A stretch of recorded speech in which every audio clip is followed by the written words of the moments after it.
Madame la secrétaire d'État et chère Geneviève, Mesdames et Messieurs les élus, Monsieur le délégué général pour l'armement, Monsieur le secrétaire général pour l'administration, Messieurs les chefs d'état-major, Monsieur le major général des armées, Monsieur le directeur général de l'Agence d'innovation de défense, Monsieur le délégué interministériel, Mesdames et Messieurs les officiers généraux, Mesdames et Messieurs les présidents, non, Messieurs les présidents directeurs généraux, peut-être qu'un jour il y aura des dames, Mesdames et Messieurs, chers amis.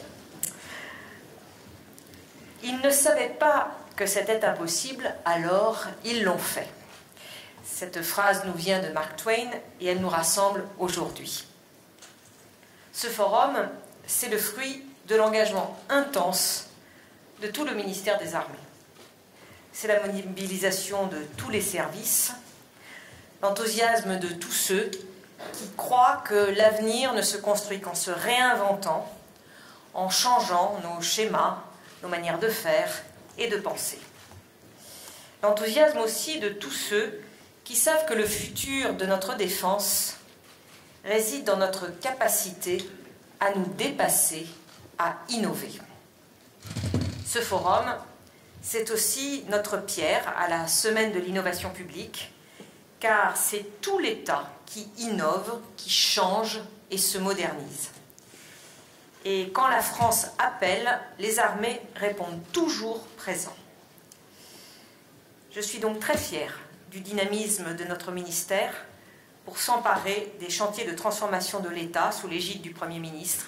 Et je suis très fière des projets qui foisonnent partout dans l'administration et les soutiens pour faire plus vite, pour faire plus simple, pour améliorer l'efficacité de nos armées, le quotidien des familles, le soutien de nos blessés, les démarches de nos réservistes.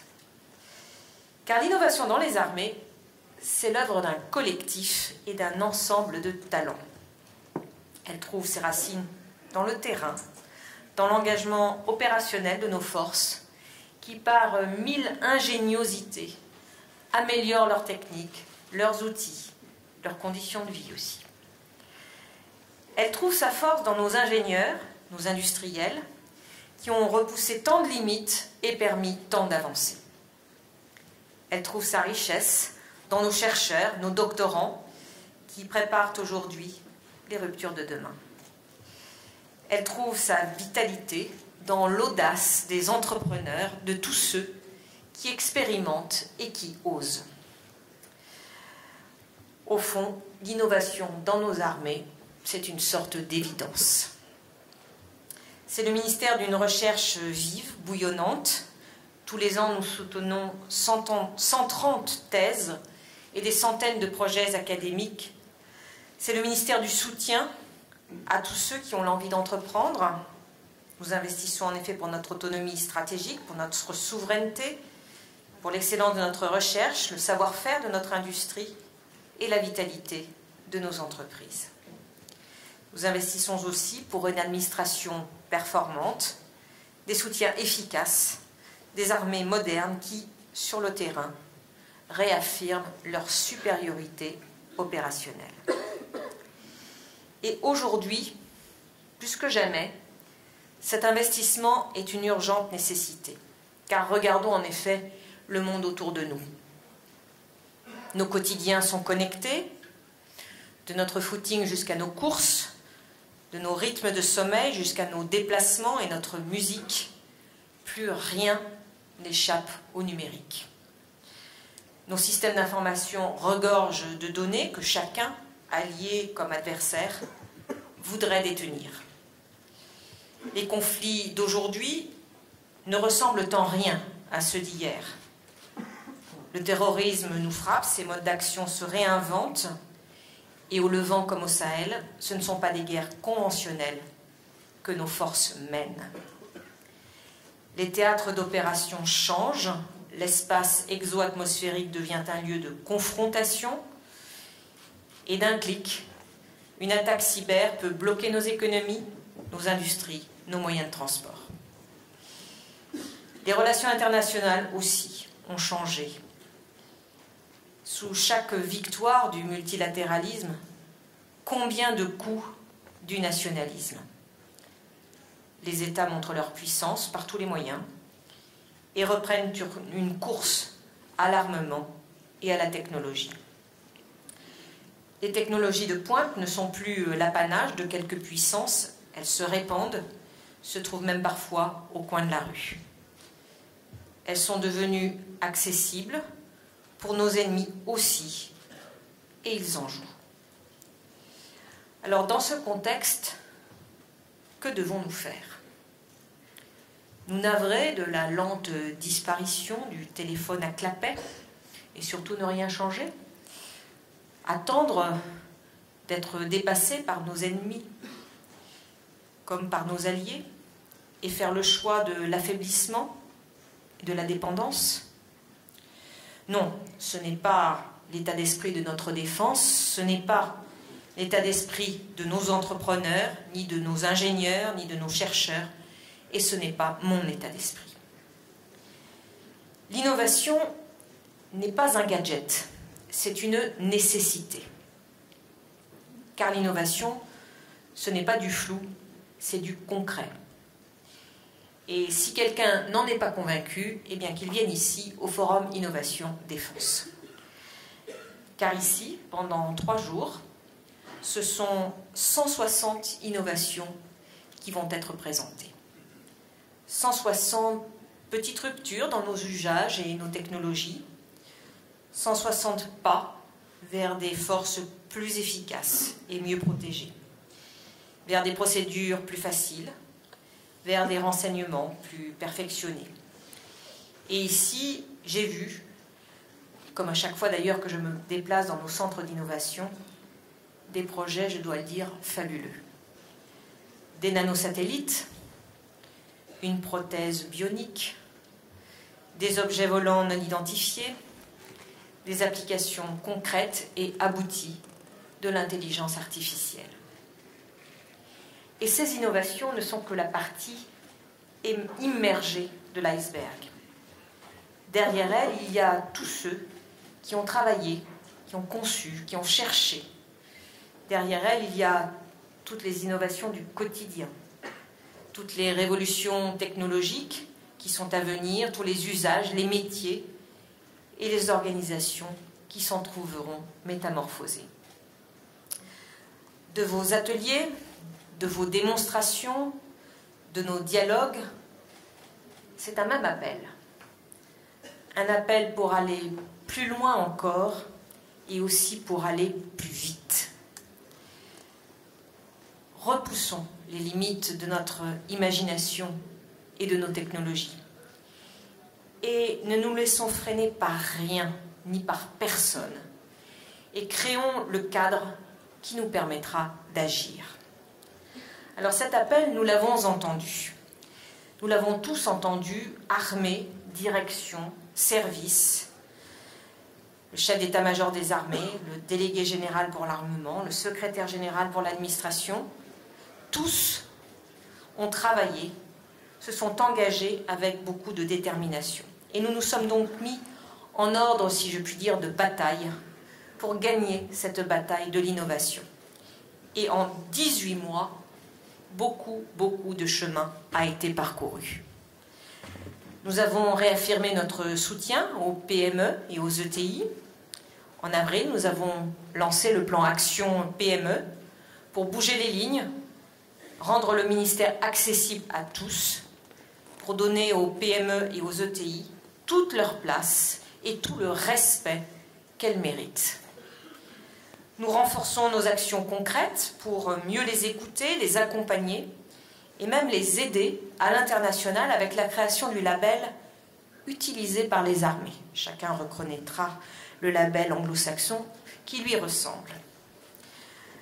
Nous avons consolidé le dispositif rapide qui vient en aide à tant de PME et porte tant de succès qui sont exposés ici. Je sais combien il est apprécié. Il est donc aujourd'hui renforcé et soutient les innovations jusque dans leur phase d'expérimentation. Nous avons mobilisé le talent de nos acheteurs et de nos juristes pour expérimenter aussi de nouvelles pratiques d'achat au service de l'innovation. car en tant que premier acheteur de l'État, nous nous devons de montrer la voie et l'exemple. Alors je n'oublie pas que les idées viennent aussi de nos militaires. Nous avons donc conforté la mission pour l'innovation participative qui, depuis 30 ans, soutient contre vents et marées parfois les innovateurs au sein de ce ministère. Cette mission a permis de magnifiques réalisations. Je pense en particulier au projet MEDPAC, qui a été récompensé au concours Lépine cette année, et qui, sur les théâtres d'opération, comme pour les secours civils, sauvera de nombreuses vies. Je pense aussi au projet Auxilium, le smartphone de nos forces sentinelles, qui est né de la vision d'un homme et de la détermination de tous. Cette mission est essentielle, nous allons donc la faire évoluer pour mieux accompagner les innovateurs dans leur démarche d'entrepreneuriat ou d'intrapreneuriat. Nous avons noué des partenariats avec des incubateurs et des accélérateurs. Nous avons commencé par celui de l'École Polytechnique et la semaine dernière, j'étais à Station F pour y marquer l'arrivée du ministère des Armées. Il s'agit de 2 étapes fortes et je vous le promets, ce ne seront certainement pas les dernières. Pour coordonner toutes ces initiatives, nous avions besoin d'une agence et nous avons donc créé l'Agence pour l'innovation de défense. Elle fédère tous les acteurs de l'innovation du ministère, toutes les énergies et toutes les volontés. Elle est un repère pour tous ceux qui ont une idée et veulent lui donner sa chance. Elle est ouverte sur l'économie civile, sur l'Europe et visible, en tout cas c'est l'objectif, à l'international. Ce forum, c'est en quelque sorte l'acte fondateur de l'agence et je crois pouvoir le dire, c'est un acte réussi. Alors, cher Emmanuel Kiva, en vous nommant à la tête de cette agence, j'ai fait le choix de l'expérience, de l'ingéniosité et de l'esprit d'entreprendre. Vous savez l'importance de cette agence pour la réussite opérationnelle de notre pays. Vous savez les espoirs qu'elle suscite et les défis qu'elle devra relever. Alors, je ne veux pas vous mettre de pression, comme on dit, mais c'est un peu l'avenir de notre défense qui est donc entre vos mains. Alors, soyez certains, je vous rassure tout de suite, soyez certains que vous pouvez compter sur ma confiance, mon soutien et surtout ceux de tout le ministère des Armées. L'agence doit disposer de toutes les chances et de tous les outils pour réussir. Alors nous n'allons pas perdre de temps et demain soir nous inaugurerons l'IDELAB, c'est ce qu'on appelle un tiers-lieu, c'est-à-dire un endroit en dehors du ministère, en tout cas du siège du ministère de Ballard, mais je vous rassure, pas trop loin non plus. Un endroit où l'on peut rentrer peut-être plus facilement qu'au ministère des Armées, un environnement différent, ouvert, un lieu d'expérimentation et de créativité collective. Un lieu de passage, de rencontre, où l'on peut à la fois travailler, discuter, coder d'une main et peut-être jouer au baby-foot de l'autre. Nous verrons cela demain. Dans ce lieu, l'Agence d'innovation de défense développera bientôt ses propres outils.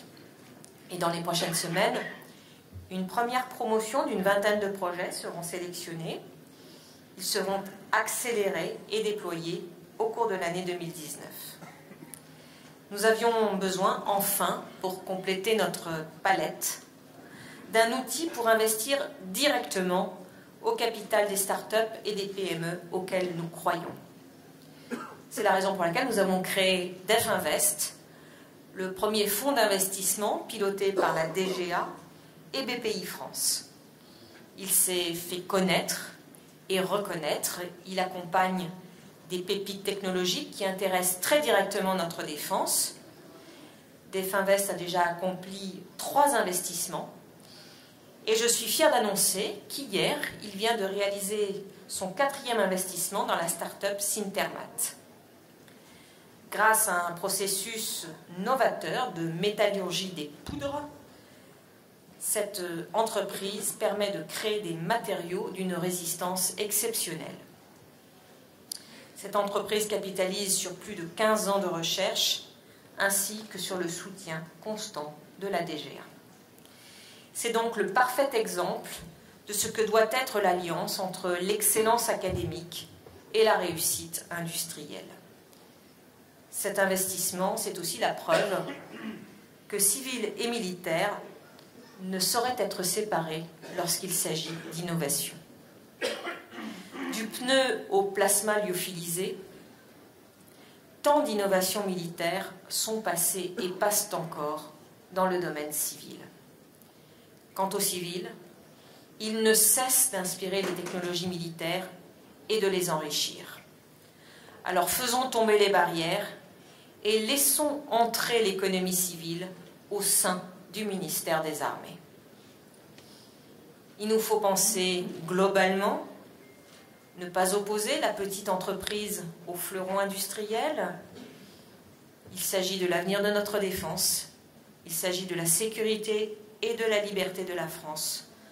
Alors toutes les bonnes volontés sont les bienvenues. La France, grâce à la DGA notamment, a cette capacité exceptionnelle à mener avec brio les programmes d'armement les plus complexes sur des durées très longues. C'est un atout que nous devons entretenir, mais qui ne doit pas non plus devenir un carcan. Car si une rupture technologique intervient, si une opportunité majeure apparaît, nous ne pouvons pas nous permettre d'attendre le prochain programme. Alors, comme le fait la DGA par sa transformation, et je veux saluer, Joël Barre, votre engagement indéfectible pour la réussir, eh bien, soyons capables de plus de flexibilité, de plus d'adaptation et de réactivité. Et je le dis d'autant plus fortement que nos armées entament aujourd'hui un renouveau historique. La loi de programmation militaire, ce sont 295 milliards d'euros pour notre défense. Ce sont des livraisons, des commandes pour toutes nos forces. C'est la modernisation du ministère aussi à travers 16 chantiers ambitieux. C'est l'augmentation dès 2022 à 1 milliard d'euros par an des moyens consacrés à l'innovation et aux études. Mais cette loi de programmation militaire, comme le voulait le président de la République, c'est aussi le fondement des armées du XXIe siècle. Elle prend pleinement en compte les évolutions de notre contexte stratégique. Elle nous donne les moyens de prendre pleinement le tournant de l'intelligence artificielle, du cyber, du New Space, ces nouvelles technologies qui transformeront les conflits en profondeur. Il faut immédiatement en comprendre les ressorts et en saisir les opportunités. Alors, nous avons décidé d'investir fortement dans l'intelligence artificielle. De 10 millions d'euros par an en 2017, nous y consacrerons 100 millions par an en 2022. Nous avons besoin d'experts aussi, et nous avons déjà commencé à recruter parmi les meilleurs et les plus prometteurs des ingénieurs et des docteurs en intelligence artificielle, en vision, en robotique. Nous avons lancé des projets, noué des partenariats, et très bientôt, l'Agence d'innovation de défense lancera un challenge sur l'intelligence artificielle dans le domaine spatial. Alors, mon message est clair. Geeks de toutes les régions, unissez-vous. Nous attendons vos trouvailles et je vous donne rendez-vous au Salon du Bourget de juin 2019. Toutes ces innovations, elles peupleront nos aéronefs, nos bateaux, nos sous-marins, nos blindés. Et n'oublions pas que c'est grâce au travail intense, à la recherche, aux défis technologiques, que nous avons réussi à bâtir les matériels qui font le quotidien de nos forces et le succès de nos armes. L'innovation, c'est la préparation de l'avenir, c'est le renouveau de nos programmes d'armement. Nous en avons parfaitement conscience et rien que cette année, nous avons lancé plusieurs des projets structurants pour le futur de nos armées. Je ne les énumérerai pas tous, rassurez-vous, mais je voudrais juste vous dire que la robotique s'intégrera pleinement au programme Scorpion et à notre programme commun avec l'Allemagne de chars de combat du futur. Nous sommes en effet déterminés, les expérimentations et les études sont lancées et dès 2022, des robots terrestres intégreront Scorpion. Nous avons également lancé le porte-avions de nouvelle génération. Il sera un aiguillon pour nos idées nouvelles. Il nous permettra de relever les défis techniques et technologiques majeurs comme un nouveau système d'appontage, de nouvelles catapultes et la cohabitation d'aéronefs et de drones. Les études là aussi sont lancées, elles dureront 18 mois et ma consigne est claire, ne vous restreignez pas, toutes les portes sont ouvertes. Nous nous sommes également engagés dans le système de guerre des mines maritimes du futur avec des drones sous-marins mis en œuvre par des drones de surface. Les premiers essais ont débuté et les livraisons se feront en 2022. Nous avons enfin pris à bras-le-corps la question du système de combat aérien du futur, le SCAF, qui se fera en partenariat avec l'Allemagne.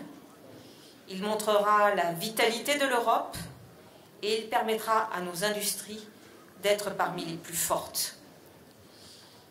Il s'agira surtout d'être à la pointe de la défense aérienne, de disposer du meilleur aéronef, le plus sûr et le plus performant, entouré de ces systèmes de drones, d'un système de commandement, en connexion avec des avions ravitailleurs, de renseignement et un porte-avions.